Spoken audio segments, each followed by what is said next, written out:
తెలంగాణ రాష్ట్ర ప్రభుత్వం బతుకమ్మ పండుగను పురస్కరించుకొని నిరుపేదలకు ఈ నెల 18 నుంచి చీరల పంపిణీ కార్యక్రమానికి శ్రీకారం చుట్టనున్నట్లు రామగుండం మేయర్ కొంకటి లక్ష్మీనారాయణ అన్నారు. కార్పొరేషన్ కార్యాలయంలో గురువారం రేషన్ డీలర్లతో సమావేశం నిర్వహించారు. ఈ సందర్భంగా ఆయన మాట్లాడుతూ చీరలను పంపిణీ చేయడానికి అర్హత గల జాబితాను శుక్రవారం సాయంత్రానికి అందజేయాలని బిల్ కలెక్టర్ మహిళా సమాఖ్య అధ్యక్షురాలు రేషన్ డీలర్ తదితరులతో తుది జాబితా రూపొందించి చీరలు పంపిణీ చేయడం జరుగుతుందన్నారు. కార్పొరేషన్ పరిధిలో 55,949 ఆహార భద్రత కార్డులు ఉండగా 50 సంవత్సరాల పైబడి వారు 12,932, 18 నుంచి 50 సంవత్సరాల లోపు 43,008 మంది ఉన్నారని తెలిపారు. నగర పరిధిలో 74 రేషన్ షాపుల ద్వారా చీరలు పంపిణీ చేయనున్నట్లు తెలిపారు.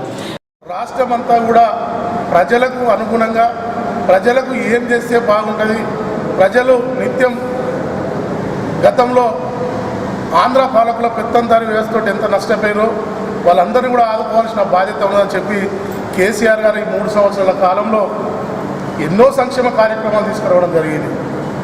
ఆ సంక్షేమ కార్యక్రమాల్లో భాగంగా తెల్ల రేషన్ కార్డు ఉన్నటువంటి మన మహిళా సోదరులు ఎవరైతే ఉన్నారో వాళ్ళందరికీ కూడా దసరా పండుగ రోజు మంచి చీరలు కట్టుకునే విధంగా, దసరా పండుగ రోజు చీరలు కట్టుకునే విధంగా, సద్దుల బతుకమ్మ రోజు కట్టుకునే విధంగా కేసీఆర్ గారు రూపకల్పన చేసి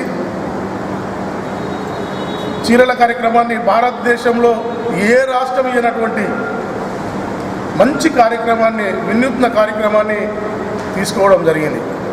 దానిలో ప్రధాన పాత్ర తెలంగాణలో మీరు ఏ రకంగానైతే పోరాటం చేసి సాధించుకున్న తెలంగాణలో మనం నిత్యం పోస్తున్నటువంటి బియ్యం పోస్తున్నటువంటి మహిళా సోదరులు ఎవరైతే ఉన్నారో, రేషన్ కార్డు కలిగినటువంటి రేషన్ దారులు ఉన్నారో వాళ్ళందరినీ గుర్తించవలసిన అవసరం మీ పైన ఉంది.